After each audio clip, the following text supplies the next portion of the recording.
वाहेगुरु जी का खालसा, वाहेगुरु जी की फतेह, सत श्री अकाल। वह सब मानवता चैनल देख रहे सभी दर्शकों का बहुत बहुत स्वागत है। मैं हूं जगदीश। वह सब मानवता चैनल में आज हम हमारे साथ खास मेहमान जुड़े हैं देशराज बोध जी। देशराज जी बहुत स्वागत है। जय भीम, नमो बुद्धाय। जय भीम, नमो बुद्धाय। सबसे पहले तो हमारे वह सब मानवता चैनल में आपका बहुत बहुत स्वागत है। और आप अपना परिचय बताएं, कहाँ से हैं, और हमारे दर्शकों को बताएं, क्योंकि काफी दिनों के बाद में आप हमारे प्रोग्राम में जुड़े हुए हैं। तो आप अपना परिचय पहले बता दें। और जी, मेरा परिचय दक्षराज जी। और मैं इंडिया से हूँ। इंडिया में झारखंड एक स्टेट है। अच्छा जी। उस झारखंड का जो लातेहार जिला है, हाँ हाँ, बहुत मैं अच्छी यहीं बात का है। रहने वाला हूँ। जी, बहुत शुक्रिया। मैं आज, चूंकि आज मतदाता दिवस के रूप में पूरे भारत में मनाई जा रही है, राष्ट्रीय मतदाता दिवस का दिन है आज। तो आज जी जी इसी पर ही हम क्यों ना चर्चा करें। और इसकी शुरुआत हम आपसे ये जानना चाहेंगे कि जो आज़ादी के पूर्व और आज़ादी के बाद जो हमें कॉन्स्टिट्यूशन ने जो हमें वोट देने का मत देने का जो अधिकार दिया, इस संदर्भ जी में आज का दिवस भी है मतदाता जागृति दिवस है, मतदाता दिवस है। इसमें हमें जी बाबा साहब ने अथक मेहनत करके हमारे देशवासियों को, भारत के आम जनता को ये अधिकार दिया। और यही कारण है कि आज हमारे लोग हर चीज में प्रतिनिधित्व है, चाहे वो ग्राम पंचायत का प्रतिनिधित्व चुनने का हो, चाहे विधानसभा का हो, लोकसभा का हो, चाहे कोई भी चीज हो। तो ये शासन प्रशासन में कार्यपालिका, व्यवस्थापिका, न्यायपालिका का ये जो हक अधिकार हमें बाबा साहब भीमराव अम्बेडकर के दिन से हमें मिला हुआ है। तो मैं आपसे जानना चाहूंगा कि मतदाता दिवस के रूप में आज हम पूरी दुनिया के लोग मनाने जा रहे हैं, लेकिन मुझे लगता है कि आज भी इस दिवस के बारे में लोगों को पता नहीं है, कुछ जी पढ़े लिखे बुद्धिजीवियों को छोड़ करके। तो इस पर हम आपके पहले प्रतिक्रिया के रूप में हम जानना चाहेंगे कि ऐसे जो महत्वपूर्ण दिवस है, ऐसे जो महत्वपूर्ण समय है, जिन्होंने बाबा साहब ने कितनी मेहनत से हमें लोगों को दिया, उसको भी लोग सेलिब्रेशन नहीं करते हैं, याद नहीं कर पाते हैं। तो आज के परिदृश्य में इस पर अपने विचार रखें। जी, बहुत बहुत शुक्रिया, बहुत बहुत धन्यवाद। आपने मुझे बात अपनी ओर से रखने का अवसर दिया। जी। दरअसल ये वोट का अधिकार जो है, इसके अगर हम हिस्ट्री में जाते हैं कि हमें ये मिली कब, दरअसल ये 1932 की बात है, जो हमारी जानकारी में है। जो बाबा साहब ने राउंड टेबल कॉन्फ्रेंस के तहत जो हमारे शेड्यूल क्लास, जो बोले तो बहिष्कृत समाज और आदिवासी समुदाय, जी, इनके लिए जो है विशेष जो भारत के जो मूल वंशज है, एसटी एससी बैकवर्ड, इन सारे लोगों के लिए जो है प्रतिनिधित्व और वोट का अधिकार के लिए बाबा साहब वहाँ डिबेट पे थे। उस डिबेट में जो हमें जानकारी है कि मिस्टर गांधी जो है और बाबा साहब, ये दोनों एक दूसरे के अगेंस्ट थे। मिस्टर गांधी का कहना था कि भारत में जो वोट देने का अधिकार हो या किसी भी तरह का कोई अधिकार हो, ये वहाँ के संस्थानिक राजा तय करेंगे कि उन्हें दिया जाए या नहीं दिया जाए। इस बात पे काफी काउंटर हुआ बाबा साहब की तरफ से। बाबा साहब की तरफ से जब काउंटर हुआ तो वहाँ पे जितने भी अंग्रेज पदाधिकारी थे, बाबा साहब के बात से सहमत हुए और उन्होंने जो है ये अधिकार हमें दिया। दरअसल उस समय स्पेशली फॉर शेड्यूल क्लास और ट्राइबल क्लास के लोगों को 2 वोट का अधिकार था। जी। ये 2 वोट का अधिकार, इसके अलावे प्रतिनिधित्व जो हमारे लोग हैं वो हमारे समाज का हमारे लोग ही करेंगे। अब एक निश्चित चुनाव भूमि, और एक जो मेरे माइंड में नहीं है फिलहाल, 4 अधिकार थे, जिसमें ये चारों अधिकार देने के बाद जब हमें हमारे बाबा साहब को मिल गए ये सारे चारों अधिकार, तो उसके बाद जो है जैसे ही सारे लोग आते हैं भारत में, स्पेशल फॉर मिस्टर गांधी, तो काफी विरोध में आ जाते हैं गांधी। गांधी विरोध में आने के बाद जो है उनको जेल में बंद कर दिया जाता है, पूना के जेल में। इस दरमियान गांधी का मांग था कि जो आपका सेपरेट इलेक्टोरेट है मिस्टर अम्बेडकर, और 2 वोट का अधिकार, ये दोनों पे तुम हमसे समझौता करो, ज्वाइंट इलेक्टोरेट इसको कर दिया जाए। तो जब बाबा साहब इस बात से सहमत नहीं हुए, तो उस समय की ये पुरानी बात है, जो हमारे बिहार है, इसी बिहार में जो अछूतों का बस्ती था उसमें आग लगा दिया गया। जब अछूतों की बस्ती में आग लगा दिया गया, गांधी उपवास में थे। गांधी मनाने से रहे, बाबा साहब बोले कि ये हमारे लोगों को अधिकार का मामला है, हम किसी भी सूरत में आप बिजली के खंभे में हमें चढ़ा दो, लेकिन इस अधिकार को हम छोड़ने वाले नहीं। लेकिन मजबूरन जब सवेरे के अखबार में जब बाबा साहब ने पढ़ा कि हमारे लोगों के साथ ऐसा हुआ है, तो काफी हतोत्साहित हो गए बाबा साहब। अब मजबूरन उनको पूना पैक्ट जो है मिस्टर गांधी का, वो साइन करना पड़ गया जी। ये पूना पैक्ट साइन करने के बाद जो है 2 वोट का जो अधिकार था वो 1 वोट में सिमट गया जी। नंबर 2, हमारे लोग का नेतृत्व, प्रतिनिधित्व, सारा डिसीजन हमारे लोग करें, ये भी जो है खत्म हो गया ज्वाइंट इलेक्टोरेट आने के बाद। ये ज्वाइंट इलेक्टोरेट में है क्या, कि अब हमारे ST SC बैकवर्ड के जो MP है भारत में 131 और MLA लगभग 1200। जी, ये रिकॉर्डेड बातें हैं, मैं जो बता रहा हूँ ये कोई काल्पनिक बातें नहीं है।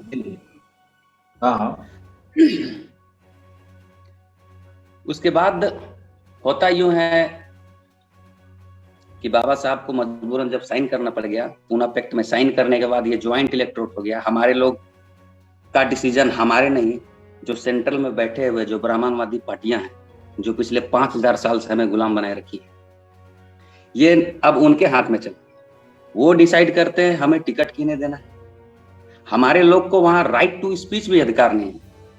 अपने लोगों के मतलब मूलभूत आवश्यकता, कुछ तरह तरह की जो भी घटनाएं हो रही है भारत, उस बात को लेके वो लोग रिप्रेजेंट भी नहीं करते, यानी नॉमिनेटेड रिप्रेजेंट, वो रियल रिप्रेजेंटेशन जो है इस पूना पैक्ट के बाद जो है वो समाप्त हो गया। और इस बात को लेके बाबा साहब ने उस समय कोर्ट में केस भी किए थे, ये आने वाले समय में हमारे लोग लड़के ले सकते हैं, अभी हमारे लोग उतने मजबूत नहीं हैं। अगर इस तरह से ये गांधी के काफिला जो है हमारे लोगों को अगर मारते रहे तो हमारी संख्या समाप्त हो जाएगी। और 1956 के रमाबाई मैदान में इस बात को बाबा साहब ने स्पष्ट भाषण में भी कहा, ये रिकॉर्डेड उनके जो वॉल्यूम किताब है 16, उसमें ये स्पष्ट है कि अब हमारे जो संसद और विधायक जो पैदा होंगे वो भड़ुए और दलाल होंगे। इन शब्दों से उनको सुशोभित किया बाबा साहब ने। तो हमारे जो वर्तमान में जो भी यहाँ हमारे MP या MLA है, वो वास्तविक प्रतिनिधित्व नहीं है, जाति के नाम पे, समाज के नाम पे वो वोट लेते हैं, वहां पे जाते हैं, लेकिन उनका जुबान जो है वो बंद होता है। वो हमारे खिलाफ कार्य करने में उनको समर्थन देते हैं। 1 वोट तो हमारा मिस्टर गांधी ने छीन लिया, और दूसरा वोट जो वर्तमान जो अभी स्थिति है 1982 के बाद, EVM हमारा जो है ये भारत का वास्तविक मनुस्मृति है, जो दूसरा वोट जो है वो EVM ने छीन लिया। यही वजह है कि अन्याय, अत्याचार दिन प्रतिदिन जो है दिन दुगुना रात चौगुना हमारे लोगों के साथ बढ़ रहा है। और रही बात जी, हमारे लोगों को इस सारे ऐतिहासिक तथ्यों पे ना कोई बताने वाला है, ना कोई समझाने वाला है, और ना हमारे लोग इंटरेस्टेड है। यही वजह है कि लोग इस चीज को आज जो है मतदाता दिवस को सेलिब्रेट नहीं कर पाते। जी जी, बस इन्हीं बातों के साथ हम आपके पास फिर से लौटेंगे। हमारे साथ डॉक्टर कृपाल सिंह साहब जुड़ गए हैं। कृपाल सिंह साहब, बहुत स्वागत है। वाहिगुरु जी का खालसा, वाहिगुरु जी का फतेह। सत श्री अकाल। सत श्री अकाल जी। I'm trying to go into my iPad, so please give me some minutes before I can do. जी जी, okay okay okay sir, okay. मैं देश राज्य पौध जी में से दोबारा कृपाल सिंह साहब लौटेंगे, तब तक मैं आपसे ही सवाल करना चाहूंगा कि जिस दिन से आपने कहा वाकई में लोग जो है अपने इतिहास की जानकारी नहीं रखते हैं, इसके कारण लोग उसको सेलिब्रेट भी नहीं कर पाते हैं। ये बहुत दुर्भाग्य की बात। जिस बाबा साहब ने अपनी जीवन को कुर्बान करके, अपने बच्चों को कुर्बान करके, अपनी सुख सुविधाओं को कुर्बान कर इतने बड़े हक अधिकार, इतने बड़े राइट उन्होंने दिए, लेकिन आज उनके नक्शे कदम पर उनके दिए हुए योगदान के बदौलत लोग इतने बड़े मुकाम पे पहुंचे हैं, लेकिन उनके योगदान को भुलाते हैं। ये बहुत बड़ी शर्मनाक बात है। खास करके हमारे जो बहुसंख्यक समाज को, हमको तो उनके ऋणी होना चाहिए। हम अपने शरीर के चमड़ी का जिस्म भी अगर उनके चरणों में न्यौछावर कर दें तो भी हम उसका ऋण नहीं चुका सकते बाबा साहब की देन को। लेकिन आज बिल्कुल उनकी ये बातें सार्थक नजर आती है कि उन्होंने पढ़े लिखे लोगों ने धोखा दिया, तो धोखा देने वाली बात आज भी सार्थक नजर आती है। तो आज के इस परिवेश में हमारे लोगों को जो तमाम ब्यूरोक्रेसी में या गवर्नमेंट सर्वेंट में उनकी देन से अपने परिवार के साथ खुशहाल नजर आ रहे हैं, और देश के तमाम कोने कोने में हमारे बहुसंख्यक समाज के लोग आज इतने सक्षम, आत्मनिर्भर बन गए हैं। लेकिन जिस समाज को उठाने की दिशा में या उनके योगदान में, उनका अगर योगदान की बात करें कि भाई समाज को उठाने के लिए आपको क्या कुछ करना है, क्या योगदान करना है, उस बाबत मैं आपसे दोबारा सवाल लेकर के जानना चाहूंगा कि लोगों की जो 90% जो हमारे बहुसंख्यक समाज के लोग हैं जो बाबा साहब की देन के वजह से हैं, उन लोगों ने आखिर में ऐसी उनके अंदर में एक शिक्षित बनने के बावजूद भी उनकी सोच में ऐसी क्या फर्क नजर आती है कि जो बाबा साहब के योगदान को लेकर के समाज को आगे बढ़ाने की दिशा में काम करना चाहिए, तो ऐसी नकारात्मक भावनाएं लोगों के अंदर में, हमारे अपने लोगों के अंदर में इतना स्वार्थीपन कैसे आ गया है? बहुत जी, बहुत ही अच्छा सवाल है आपका। मैं बहुत बहुत धन्यवाद बोलूंगा कि आपने ये सवाल मुझसे पूछा स्पेशली। तो इसमें हमारा जो ओपिनियन है और जो वास्तविक जो भौगोलिक स्थिति है, जिसके बारे में मैं बहुत गांव-गांव में जाके प्रचार में भी जाता हूं अपने विचार को लेके, बाबा साहब के विचार को लेके। दरअसल हमारे भारत में जैसे जो तथाकथित आजादी हम मनाते हैं, उस आजादी के बाद जो भी गवर्नमेंट आई, पहले तो कांग्रेस ही आई, बाद में भले ही आई, जो भी आई उसका मैं बात नहीं करूंगा, लेकिन जो भी आई मैं सारे का बात कर रहा हूं। तंत्र में जो बैठे हुए हैं, स्वाभाविक सी बात है कि जो सिलेबस जो रिटेन होगा ये उन्हीं के माध्यम से होगा। सिलेबस में क्या पढ़ाना है, क्या नहीं पढ़ाना है, ये तय वो करते हैं। तो आज वर्तमान भारत के सिलेबस में ना तो कॉन्स्टिट्यूशन पढ़ाया जाता है, ना बाबा साहब पढ़ाए जाते हैं, ना फूले पढ़ाए जाते हैं, ना पेरियार पढ़ाए जाते हैं, ना साहू पढ़ाए जाते हैं, ना रविदास पढ़ाए जाते हैं। इस प्रकार से हमारे लोग सिर्फ कैंपस एजुकेशन ले रहे हैं। कैंपस एजुकेशन लेके हमारे लोग शिक्षित जरूर हो सकते हैं, बट जागृत नहीं हो सकते। जी, शिक्षित होना और जागृत होना ये दोनों में फर्क है, ऐसा मैं मानता हूँ। शिक्षित होना जो किताबें, डिग्रियां हैं, सैकड़ों किताब हमने पढ़ लिए, इंजीनियरिंग हमने कर ली, कहाँ नट बल्टू कैसे लगाना है, कहाँ वायर जोड़ना है, कहाँ केबल जोड़ना है, कहाँ क्या सेट करना है, ये टेक्निकल लोग ले लिए, पढ़ाई कर लिए, कुछ लोग डॉक्टरी भी कर लिए, कहाँ कैसे हमको स्ट्रेस देना है, कहाँ कैसे हमको ऑपरेशन करना है। लेकिन जो वास्तविक जो जागृति का जो मेन महत्व जो होता है, ऐतिहासिक तथ्य, अपने पूर्वजों के इतिहास को जानना, यानी सोशल एजुकेशन, ये हमारे लोग इससे काफी दूर है और दूर भागते भी हैं। और ये दूर भागने का कारण क्या है कि 108 साल के त्याग और तपस्या के बाद, ये 1818 से मैं बता रहा हूं, जब भीमा कोरेगांव हुआ, 108 साल के त्याग तपस्या के बाद हमारे लोगों को ये भारतीय संविधान के तहत जो अधिकार मिले। हमारे लोग ये भी नहीं जानते कि 1919 ईस्वी में हमारे लोग को पानी पीने का जो है जल आंदोलन बाबा साहब ने चलाया, ये तक हमारे लोगों को मालूम है। और ना ये कैंपस एजुकेशन में इन बातों को पढ़ाई जाती है, बारीकी बातों को पढ़ाई भी नहीं जाती है। तो हमारे लोग सिर्फ कैंपस का डिग्री लेते हैं, नौकर बनने वाला डिग्री, नौकरी करते हैं, उनको लगता है मैं बहुत बड़ा हो गया, लेकिन नौकरी का संधि विच्छेद उनको मालूम नहीं। नौकर जोड़ी यानी नौकर है ये ठेठ भाषा में बता रहा हूँ, भारतीय ठेठ भाषा में। तो हमारे लोग को एजुकेटेड हैं जरूर, शिक्षित हैं जरूर, बट जागरूक नहीं है। शिक्षित होना और जागरूक होना ये दोनों अलग बातें हैं, ये दोनों अलग तथ्य हैं, ये दोनों अलग टॉपिक है।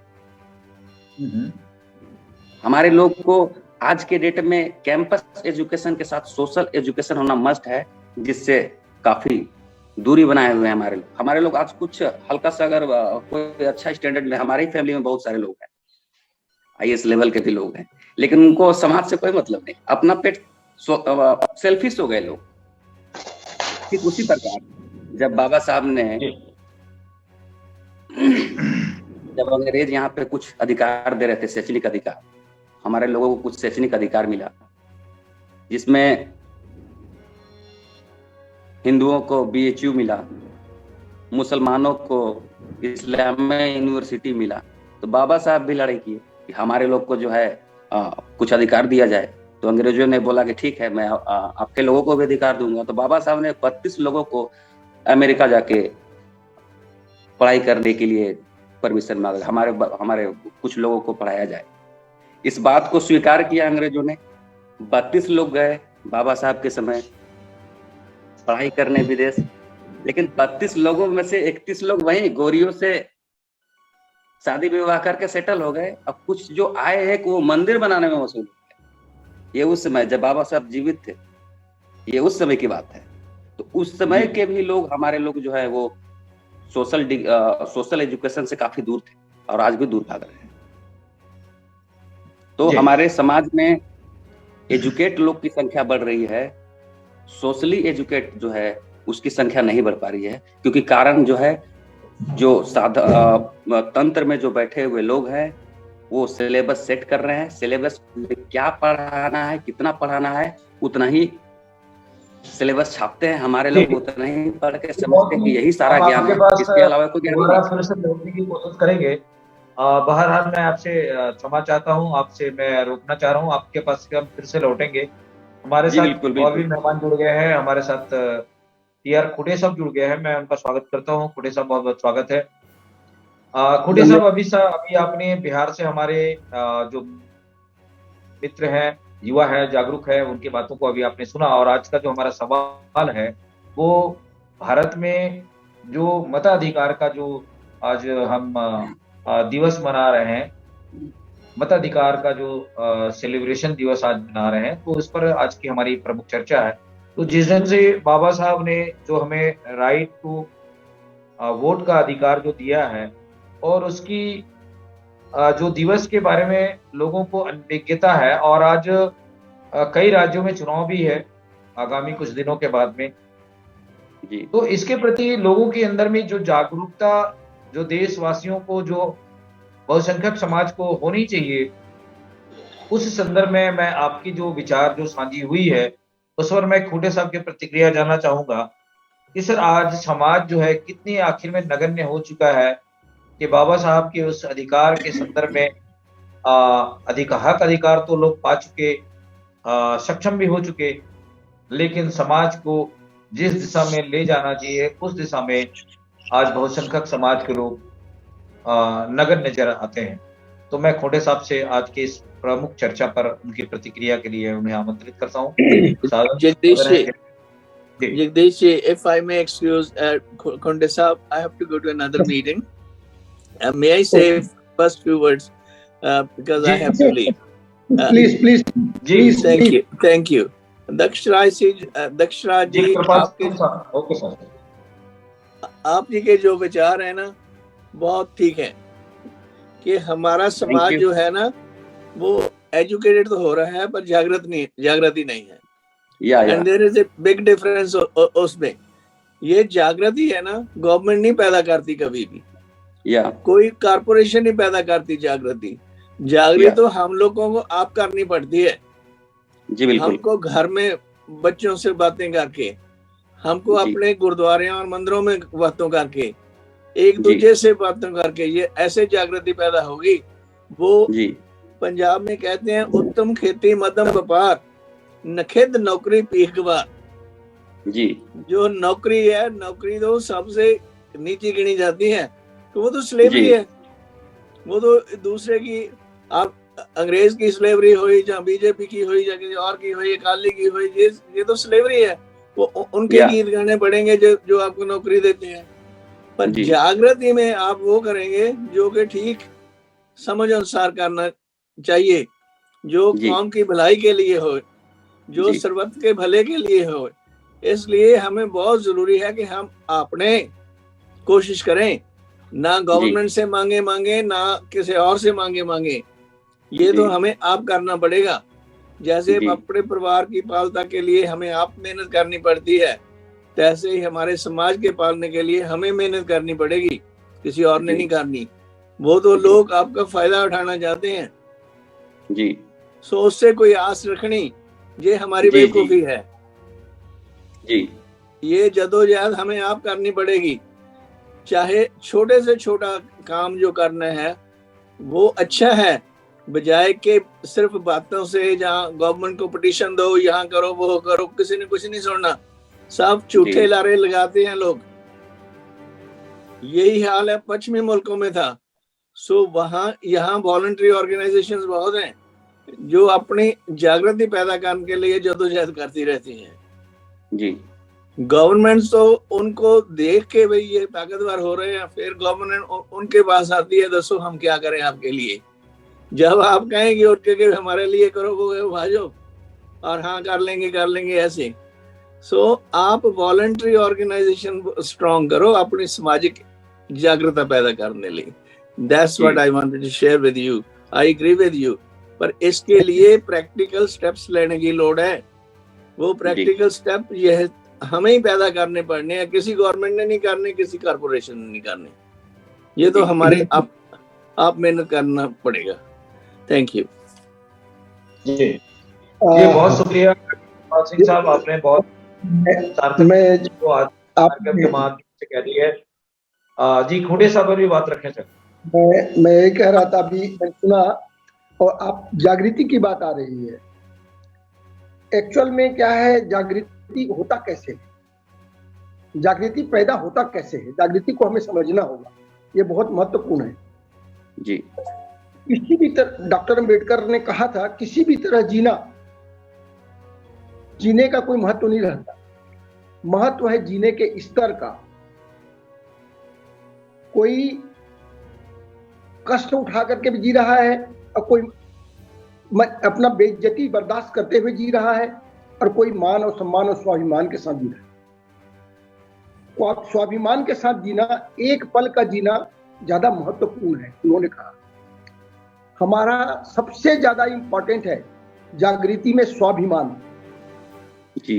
अपना जो आत्म स्वाभिमान की जो भावना है वो मारा गया, किल किया गया है इस देश में जी। उसको प्रैक्टिकली ढंग से किल किया गया है जी जी। ये पुष्यमित्र काल के बाद में जब जो ब्राह्मण साम्राज्य स्थापित हुआ जी, तो इन्होंने, उसके पहले कर्म प्रधान था देश जी। हमारा कर्म संस्कृति था, कर्म प्रधान देश था जी। मौर्य काल तक ये देश कर्म प्रधान देश रहा है और श्रम संस्कृति हमारी रही है, श्रम के आधार पर हमारा काम चलता रहा। लेकिन इन्होंने इसीलिए इसको कन्वर्ट किया भाग्य प्रधान, कर्म को भाग्य में कन्वर्ट किया, भाग्य में जोड़ा, ताकि आप अपने स्वाभिमान को भक्ति भाव में डालो। आपको एक टेक्निक को समझिए, हमारे स्वाभिमान को मारा गया, किल किया गया, भक्ति में कन्वर्ट किया गया। भक्ति का मतलब दास्तां, भक्ति का मतलब slavery, it is other kind of slavery. Slavery आप गॉड के नाम पर ब्राह्मण पुजारियों के, पुरोहितों के आप स्लेवरी कर रहे हो। आप स्लेवरी क्या होता है? हम गार्ड तो है नहीं, पत्थर का मूर्ति रखा हुआ, लेकिन उस पत्थर के मूर्ति के नाम पर आप स्लेवरी किसकी कर रहे हो? जाके प्रणाम, पहले उसको प्रणाम करने के पहले उसको पंडित जी को प्रणाम करते हो, पुजारी को प्रणाम करना पड़ता। मैं एग्जांपल बता रहा हूँ, ये बिल्कुल बने टेक्निक को समझिए। इसी चीज को डॉक्टर अंबेडकर ने कहा कि हम 26 जनवरी 1950 को हम विरोधाभास के जीवन में प्रवेश कर रहे हैं। उन्होंने आज ही के दिन कहा, 25 जनवरी 1949 को 1950 को आज ही के दिन उन्होंने कहा कि 26 जनवरी 1950 को हम विरोधाभास के जीवन में प्रवेश कर रहे हैं। राजनीति में जहां एक व्यक्ति का एक मूल्य होगा, एक वोट होगा और एक वोट की एक कीमत होगी, लेकिन सामाजिक और आर्थिक जीवन में हम इसे नकारते रहेंगे। सामाजिक और आर्थिक जीवन में इसको नकारते रहेंगे क्योंकि वो सिस्टम लगभग 1000 साल से इस सिस्टम को डेवलप करके, एजुकेशन को खत्म करके शिक्षा और संपत्ति से दूर रखा गया और इनको जानवरों की स्थिति पे रखा गया। अब मैं प्रशिक्षण देने वाला दिया रहा हूँ, ये हमने टेक्निक डेवलप करके दिखाया काशीराम जी के काल में। काशीराम जी हमने, हमारे थोड़े से कैडर हम लोगों ने, जो स्वाभिमान की भावना क्या होता है, थोड़े से कैडरों ने दिखाया तो उत्तर प्रदेश में हमने सरकार तक ले आए जी, यहाँ तक ले आए। मध्य प्रदेश में मैंने मेरे एमपी और एमएलए अर्जुन सिंह को हमने हराया, उस समय का याद करो। और सुखलाल कुशवाहा जेल में था और मैं जाके वहां बैठ करके ये करके दिखाया। ये कैडरों के कारण से, प्रशिक्षण के कारण से। चेतना तो पैदा तब होगा, चेतना तो पैदा करना पड़ता है। चेतना, हमारे सरदार जी ने बहुत अच्छा कहा कि चेतना पैदा करना हो, चेतना अपने आप नहीं पैदा होता, शिक्षा से चेतना नहीं आएगी। चेतना के लिए स्वाभिमान की भावना, जब तक हमारे मन में स्वाभिमान के लिए जो सोच है, आत्म स्वाभिमान की भावना नहीं पैदा होगी, तब तक चेतना विकसित नहीं होता। सबसे पहला है स्वाभिमान, कि मैं भी इंसान हूं, मेरा भी इंसान जैसे कीमत है। जब तक ये भावना नहीं आएगा, और हर क्षेत्र में हम बराबरी चाहते हैं, इन इक्वलिटी को खत्म करना, इक्वलिटी में कन्वर्ट करना। जो ये सिस्टम है, वर्टिकल सिस्टम है। आज ब्राह्मण सबसे ऊंचा है, ये इस तरह का पेन की सिस्टम की तरह है ऐसा। और इसमें पेन में, इस पेन, अब देखिए, पेन में ये 15% लोग हैं, ये 15% लोग, इतने लोग हैं। ये सबसे ऊपर ब्राह्मण, उसके नीचे क्षत्रिय, उसके नीचे वैश्य और बाकी टोटल शूद्र और अति शूद्र। ये जो सिस्टम ऐसा खड़ा हुआ सिस्टम है, ये खड़ा सिस्टम है, इंसानियत का सिस्टम नहीं है। इंसानियत का सिस्टम होना चाहिए, इसको, ये ऐसा होना चाहिए इसको, ताकि हर इंसान बराबर हो। जब तक इंसान में मानव एक है, हम बात करते हैं, हम सतनाम की बात करते हैं ना, कि जो मानव वैल्यू की बात करते हैं, तो जब तक उनमें मानवता की भावना तब आएगी कि जब ये ऐसा सिस्टम होगा जिसमें आदमी काम सब कर। पहले श्रमण संस्कृति में ऐसा था, श्रमण संस्कृति इन्होंने ऐसा कर दिया, और ऐसा ये कन्वर्ट करने का ये जो टेक्निक है, तो इनमें भरने के लिए, स्वाभिमान भरने के लिए कि मैं भी इंसान हूं, मैं भी इंसान हूं, ये जो है, ये पेंडुलम यहाँ तक जाने का जो पेंडुलम है, इसके लिए बहुत संघर्ष चाहिए। और इस संघर्ष में, यही संघर्ष की तैयारी चाहिए। आज धीरे धीरे थोड़ा सा, आज तो ओवरफ्लो हो गया, इंफॉर्मेशन ओवरफ्लो हो गया, तो थोड़ा लोग ज्यादा ही तर्क करने लग गए। इंफॉर्मेशन है कुछ ज्यादा ही हो गया। आज हर कोई समझने लग गया कि मैं एक्सपर्ट हूँ। हमने जब 1980 पे हमने किया था, हमने डॉक्टर अंबेडकर का नाम नहीं सुना था। मैंने एक बार बताया था आप लोगों को, मैंने डॉक्टर अंबेडकर को दाढ़ी वाला बाबा समझता, सच बता रहा हूँ, बाबा जी बोलते थे, तो मैं बाबा जी मतलब ऐसे दाढ़ी वाले बाबा जी होंगे, बड़े गोल सुंदर होंगे, मैं ये सोचा कर। मैं जबकि उस समय एमटेक था, मास्टर ऑफ टेक्नोलॉजी में, इंजीनियरिंग में, मैं टेक्नोलॉजी में मास्टरी था मेरे, तब ये हमारी हालत थी। हमने डॉक्टर अंबेडकर का नाम तक नहीं सुना था। सोच लीजिए 1980 में, 30 साल बाद, आजादी के 30 साल बाद, क्योंकि इनको विलुप्त किया गया। हमारे लोगों की भावनाओं की जानकारी की बातें विलुप्त रखा गया। ज्योतिबा फुले का नाम तो हमने 1985 तक शुरू हुआ, 80 में शुरू किए, 85 में और 90 में जा करके कुछ पाठ्यक्रमों में शुरू हुआ गया। 10 साल लगे 1980 से लेकर देश तक। ज्योतिबा फुले को तो हम तब समझ पाए। तो ये समझिए कि अब धीरे धीरे ये बात ज्योतिबा फुले, साहू, जो संत महापुरुष जो थे, गुरु नानक हैं, जितने भी हमारे क्रांतिकारी लोग हैं, उनकी बातें अब हम सब लोगों में फैलना शुरू हो गया। एक विचार हो गया जी, आया है। अभी चर्चा का विषय हुआ है, अभी जागृति नहीं हुई, अभी केवल चर्चा का विषय हुआ। अभी चर्चा का विषय, इसलिए मैं कहता हूँ चर्चा, जागृति आने में, जागृति तो वो चाहिए कि जब अंजलि के पानी हम दे रहे हैं तो वो अंजलि सूर्य भगवान वहां जा रहा है, सूर्य तक जा रहा है। जब तक ये विचार रहेगा तो उस विचार को, हमारे खेत को कब पानी जाएगा, हमारे खेत में पानी कैसे जाएगा, इस बात को आप समझ लीजिए।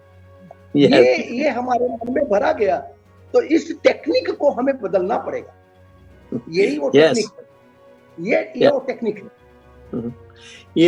You know, this is beautiful. By the way, if I may add over here, Khunte Saab, what you are saying is really great. Yeah, we have to understand. This is the system. We have to change the system, this vertical order to horizontal order. Yeah, वही system जो आपका बात कर रहे हैं ना, वही गुरु नानक साहब ने शुरू किया था आज से 550 पहले। उन्होंने कहा हम जनेऊ नहीं पहनेंगे क्योंकि बरोबरता नहीं सिखाता वो। हम लंगर में बैठेंगे क्योंकि वहां हम सब रल मिल के एक से शोल्डर जोड़कर इकट्ठे प्रसाद पानी छकेंगे, बनाएंगे, करेंगे। और जब वो हरिद्वार गए, उन्होंने कहा हम सूरज को पानी देने के बजाय खेतों को देंगे ताकि पानी पहुंच जाए वहां। जैसी मिसाल इन्होंने दी है सूरज में जागृति पैदा करने के सामने। गुरु गोविंद सिंह ने कहा कि भाई मैं सबको एक खंडे बाटे का अमृत छिका के ऊंच नीच का भेद खत्म करना चाहता हूँ। जब पहाड़ी राजाओं ने कहा कि हम नहीं अमृत छकेंगे, हम अलग बाटे में छको, कहते जा आप वापस चले जाएं, हमारा मकसद जो है बरोबरता का है। हम तो जो चिड़ियों हैं उनको बाज से लड़ाएंगे, हम चिड़ियों से हम चिड़िया कोलों बाज चढ़ाऊं, 1.25 लाख से एक लड़ाऊं, तभी गोविंद सिंह नाम खाऊं। That's the जागृति खुंटे साहब is talking about. Exactly, हमें वो जब हम वही भावना लाना होगा, जो न चिड़िया को बाज बनावा, जो उन्होंने गुरु ने कहा कि उनमें स्वाभिमान भरना है। Yes. बाज बनाने का मतलब स्वाभिमान भरना है। कोई इंसान वो समझे कि मैं किसी से, मैं भी इंसान हूँ, मैं किसी बात का कोई फर्क नहीं है। ये जो भावना है, ये जो टेक्निक है, इस मेथोडोलॉजी को हम बोलते हैं एनडीएस, हम समझाते हैं नीड, डिजायर और स्ट्रेंथ। इसको हम इस सिस्टम में किसी दिन, मैं एक दिन एक्सप्लेन कर दूंगा। हमें बदलाव की जरूरत सबसे ज्यादा यहाँ है। बदलाव की जरूरत यहाँ है क्योंकि सबसे नीचे दबा हुआ आदमी को जब बदलाव चाहिए, उसे यहाँ तक पहुंचना है। देखिए यहाँ तक पहुंचने में बदलाव की जरूरत सबसे ज्यादा, इसलिए डॉक्टर अम्बेडकर सबसे नीड, फिर उनमें डिजायर हुआ। जब उन्होंने शिक्षा को समझा, इंसानियत को पढ़ा, पढ़ लिख करके उन्होंने जब अपने आप को सारे सिस्टम को अंडरस्टैंड किया, तो उनमें डिजायर पैदा हुई कि मुझे बदलाव करना है। तो उन्होंने गोलमेज परिषद में जाकर के राइट की अधिकार लिया, अंग्रेजों से लड़के, और गांधी भी थे, जिन्ना थे, राणा थे, सभी लोग थे। तो उनके बीच में गांधी ने तो वहां से बाइकआउट करके आ गए, बोले कि व्हाइट कॉलर का मीटिंग हो रहा है करके, और आके इसलिए पूना में और अनशन करने लगे। तो पूना जेल में उसको बंद कर दिया गया। लेकिन वहां पर उन्होंने अपने पूरे तथ्य रखे कि सिस्टम है, it is a inhuman system, अमानवीय। हम आज मानवता, इस चैनल में मानवता की बात करते हैं, इस बात को ये समझने वाली। उन्होंने बोला this system is a inhuman system. हमें इसको ह्यूमन सिस्टम करने के लिए जब तक इनको आरक्षण की व्यवस्था नहीं दोगे, इसीलिए आरक्षण की बात रखा कि ये तो इनको घोड़े को दबा दिया गया, इनका सारा छीन लिया गया है। और एक ताकतवर घोड़ा है, एक बहुत कमजोर है। तो कमजोर घोड़े को हमें अलग से दाना देना होगा ताकि वो ताकतवर घोड़ा के साथ मुकाबला कर सके। ये खाएगा पिएगा कमजोर वाला, तो वो मुकाबला कर लेगा। आज देखिए, आज SC ST के लोग टॉप कर रहे हैं IAS IPS में। IAS IPS में टॉपर है, प्रथम 13-14 में आते रहे, कई बार ऐसा हुआ है। इतने उनमें नॉलेज, ब्रेन है, कोई कमी नहीं है। आज फिर से उस सिस्टम को, मैं कहना नहीं चाहता ये वर्तमान सरकार है, अभी इसको लेटरल एंट्री स्टार्ट करके IAS IPS को दबाने का प्रयास चालू हो गया है। मैंने ये एक सिस्टम को कोलैप्स करने का थोड़ा सा चेतना आया है, उस चेतना को भी कोलैप्स करने में लगा हुआ है। तो ये बहुत सारे सिस्टम है जिनके ऊपर हमें बात करना होगा, चेतना को विकसित करना होगा, स्वाभिमान की भावना जागृत करनी पड़ेगी, और ये ट्रेनिंग से ही होगा, प्रशिक्षण के द्वारा ही हो पाएगा, बिना प्रशिक्षण के नहीं, संभव नहीं है। और मैंने खुद लिया है, मैं तो इतने सारा प्रशिक्षण लेने वाला आदमी, ट्रेनिंग दिया हूँ, जिसमें 2 वाइस चांसलर रामदयाल मुंडा और भाई संतोष सरकार, ये जो संतोष सरकार वहाँ के कृषि विश्वविद्यालय के वाइस चांसलर थे, और रामदयाल मुंडा रांची यूनिवर्सिटी के, ये दोनों मेरे केडर के अटेंड किए हुए, और उन्होंने एक्सेप्ट किया कि ये जो मेथोडोलॉजी है, हम यूनिवर्सिटी के वाइस चांसलर हैं, लेकिन इस मेथोडोलॉजी को हम लोगों ने सोचा नहीं, ये काशीराम जी का कमाल रहा है। ये जो केडर कैंप का प्रशिक्षण का जो है, तो नेचुरल है कि आज हमें उसी तरह का प्रशिक्षण हमें खुद डेवलप करना पड़ेगा। हमारे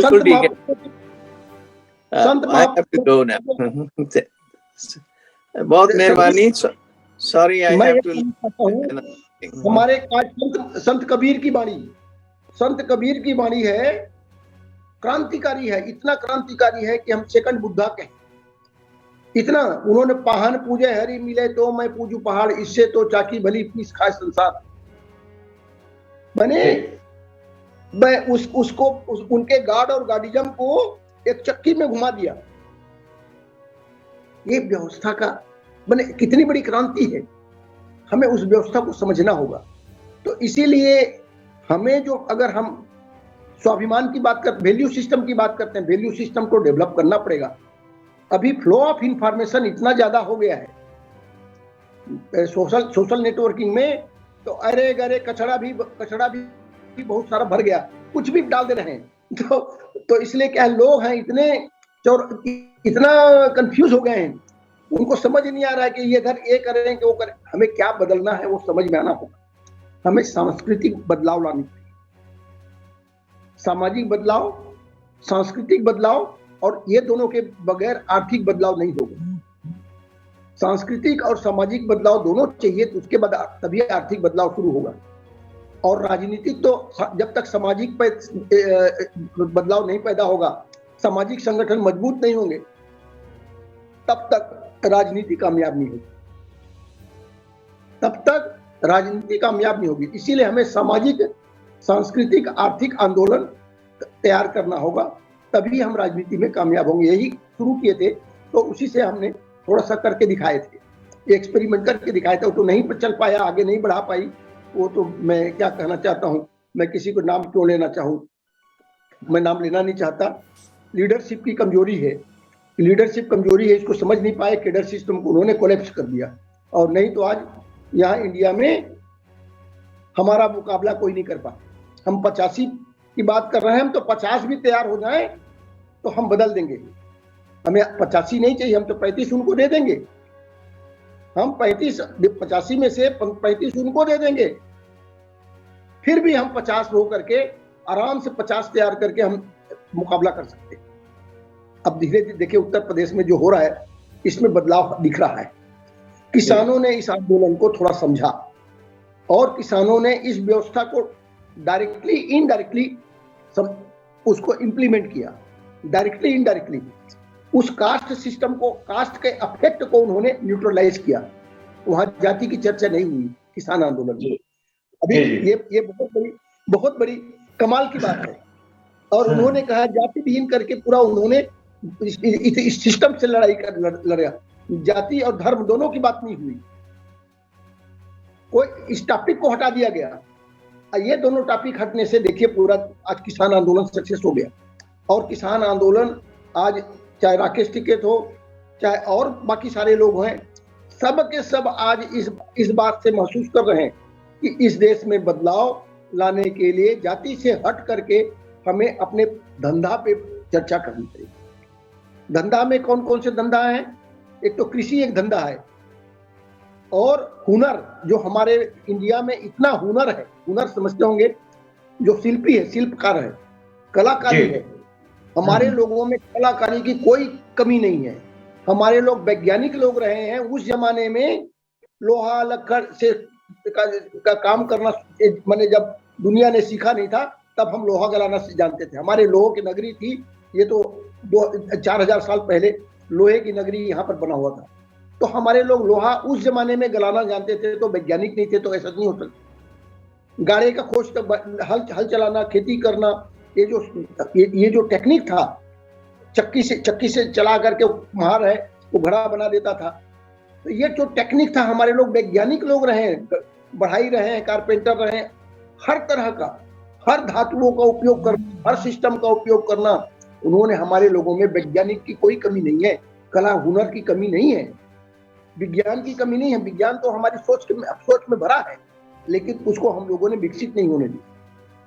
उसको धंधा हम, इसीलिए ये जो सिस्टम को हमें डेवलप करना, और तभी हम स्वाभिमान पैदा करना। सबसे इंपॉर्टेंट चीज है, जिस दिन हमारा स्वाभिमान जाग गया तो ये हमारा ये हुनर है जिसको जाति में कन्वर्ट किया हुआ है। हमारे हुनर को जाति बना दिया है। इस हुनर को अगर हम अपने धंधा में रख दें, कन्वर्ट कर दें, हुनर को धंधा में कन्वर्ट कर दें, जीविका में कन्वर्ट कर दें और आत्म स्वाभिमान को जगा दें, तो इंडिया को बदलने में कोई टाइम नहीं लगेगा। और ये नजारा शुरू हो जाएगा उत्तर प्रदेश में। इस बार देखिए नजर आ रहा है। इस बार अभी पाकिस्तान, जिन्ना, हिंदू मुस्लिम, ये जो लड़ाई, ये जो चल रहा था ना हवा, ये इसका असर नहीं चल पा रहा है। वो जादू है ना, वो जादू खत्म हो गया है। राम मंदिर की जादू भी खत्म हो गई, कोई नजर नहीं आ रहा है। इस बार थोड़ा सा इसीलिए वो घबराए हुए हैं। तो इसीलिए वो कोशिश कर रहे हैं कि किसी भी तरह लोग हैं उलझ जाएं, लड़ जाएं, ताकि सांप्रदायिकता पैदा होकर के तनाव हो जाए करके, लेकिन नहीं हो पाएगा। तो ये मेरा कहने का मतलब, आज के तारीख में मैं यही कहना चाहता हूं कि स्वाभिमान की भावना तैयार किए बगैर हम चेतना पैदा नहीं होगा। चेतना का सबसे बड़ा पहला गुण है स्वाभिमान पैदा करना। ये मेरा आज कहना था। बहुत शुक्रिया पुणे साहब। जिस ढंग से आज की महत्वपूर्ण चर्चा पे हमारा जो विषय है वो मतदाता जागृति के संदर्भ में है। आज के दिन ही लोगों ने, बाबा साहब ने जो हमें राइट दिया था, वोट का वैल्यू का अधिकार जो था, मतदाता का मत का अधिकार जो हमें प्राप्त हुआ है, तो इस पर ही आज हम बस करते हुए मैं कहना चाहता हूँ, स्वाभिमान से अधिकार की बातें बढ़ती है। जब हम स्वाभिमान, मैं इसलिए मताधिकार की बात आ रही ना, तो स्वाभिमान के जुड़ा हुआ अधिकार, हमारा अधिकार, स्वाभिमानी आदमी अपना अधिकार लेना जानता है, इसीलिए स्वाभिमान के साथ अधिकार छिड़ा हुआ है। ये सारे लोग, जब थोड़ा सा भी स्वाभिमान हमारा जाग गया, तो अपना मताधिकार को कैसे उपयोग करना है और अधिकार को कैसे छीनना है, ये किसानों ने करके दिखाया, और भी हमारी जनता भी करके दिखाएगी, ऐसा हमारी सोच है। मैं यही कहना चाहता हूँ, इनडायरेक्टली यही बताना चाहता हूँ। बहुत शुक्रिया। आपने जो आज की जो परिचर्चा है उस पर आपने बहुत अच्छे से डेफिनेशन के रूप में विस्तार से बातें कह दी है। मुझे लगता है हमारी जो दर्शक है वो काफी जागरूक दर्शक है और उनको समझने में ज्यादा देर नहीं लगेगी। और मुझे लगता है कि आज का जो विषय है वो हमारा एक अवेयरनेस प्रोग्राम भी है, और कई राज्यों में चुनाव भी है, और देश की बहुसंख्यक जनता है। सोशल मीडिया के माध्यम से जो हमारा ये प्लेटफॉर्म है बहुत कारगर है, और इसका अगर हमारे जो देश की जनता है, बहुसंख्यक समाज के जो लोग हैं, वो अपने राइट को, अपने अधिकार को और अपने स्वाभिमान को अगर समझेंगे, तो निश्चित रूप से जो इनइक्वालिटी फैलाने वाले लोग हैं उनको सबक जरूर मिलेगा। मैं दोबारा खोटे साहब के पास ही आज, क्योंकि हमारे जो जितने भी मेहमान हैं करीब करीब सब लिफ्ट हो चुके हैं, तो आज की इस परिचर्चा को हम पूर्ण रूप से उपयोग करना चाहेंगे खोटे साहब को ही। और चूंकि बहुसंख्यक समाज हमारे देश की, जो अभी ने आपने जो किसानों के ऊपर जो फोकस किया, पॉइंटेड किया, उसमें लोगों ने सिर्फ राइट की बात की, और राइट की बात करने पे ना तो कोई जाति भेद की बात की, ना कोई धार्मिकता की बात की।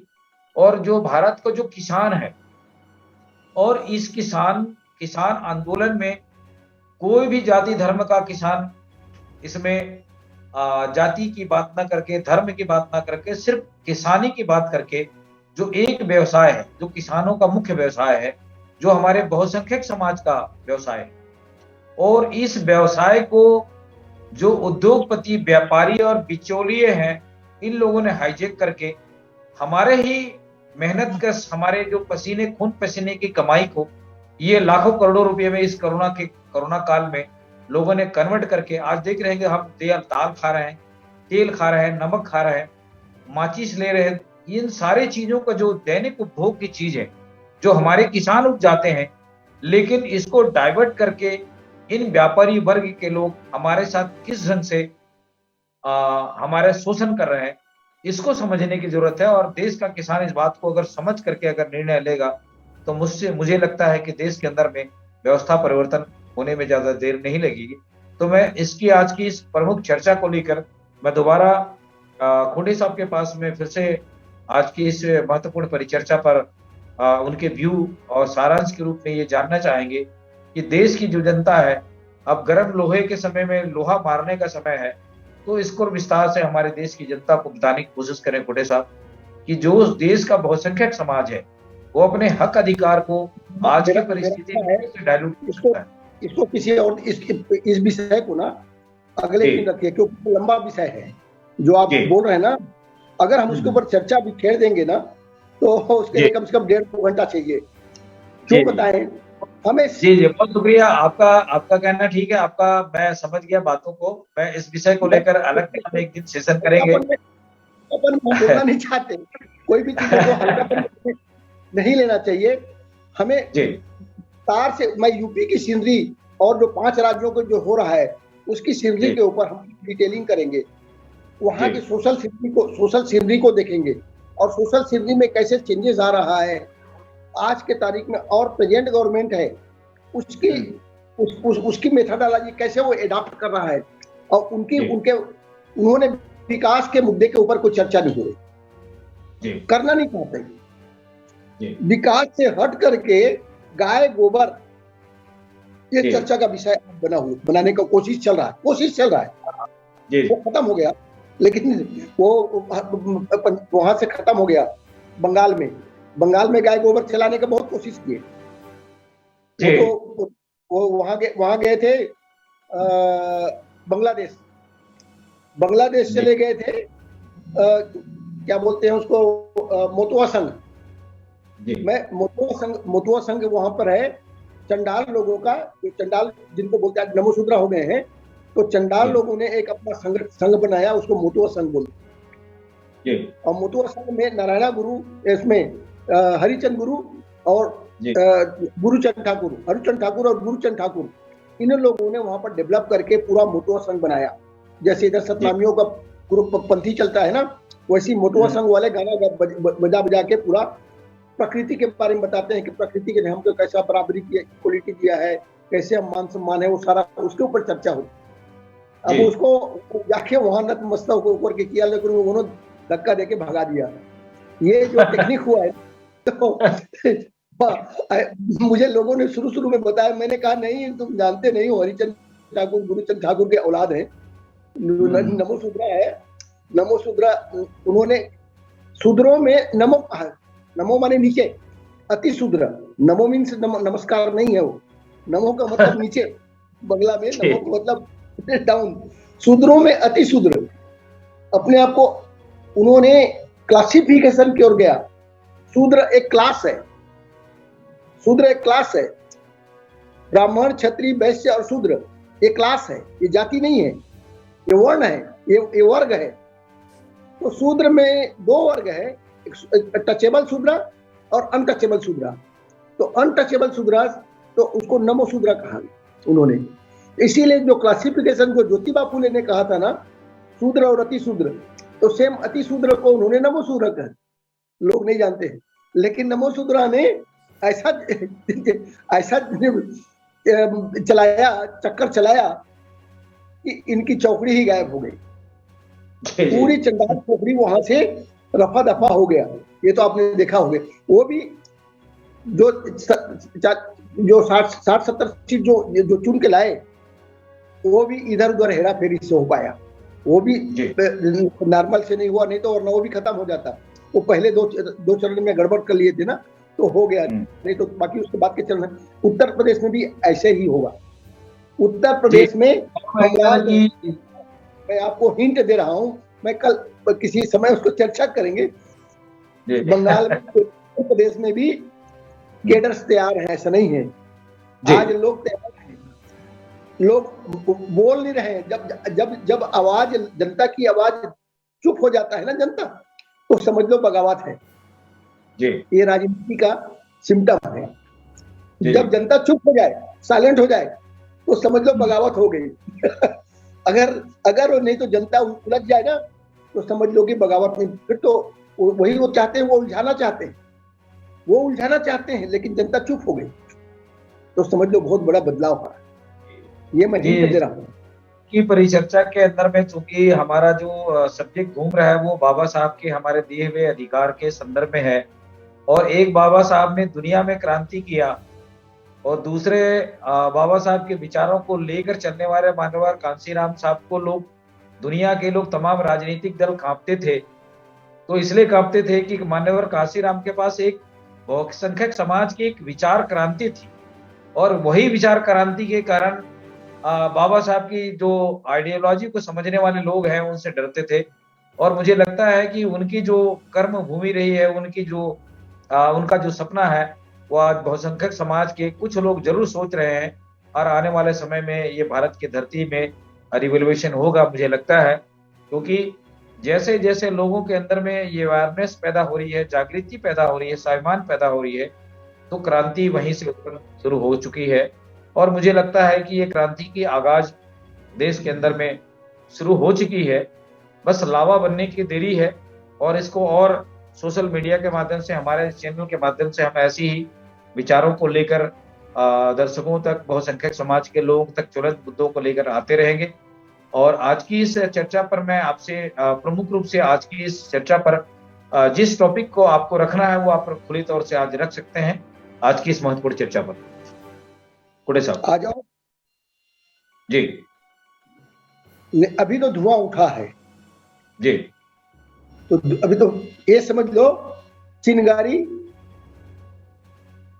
फूक चुकी, लग चुकी है। बिल्कुल चिंगारी तो लग गया है, धुआं बस वो हवा देने की देर है। जैसे जैसे हवा होता जाएगा वैसे वैसे आग होते जाएंगे। ये प्रकृति का नियम है और परिवर्तन का नियम है। प्रकृति ऐसे ही, इसीलिए हवा, जैसे जब भी कहीं चिंगारी लगता है, थोड़ा हवा लगा तो पूरा जंगल को खाक कर देता है। याद करो आप, पूरे जंगल आप देख रहे होंगे, बड़े से बड़े जंगल है वो तबाह हो जाते हैं। हरी लकड़ी भी उसमें जल के तबाह हो जाती है।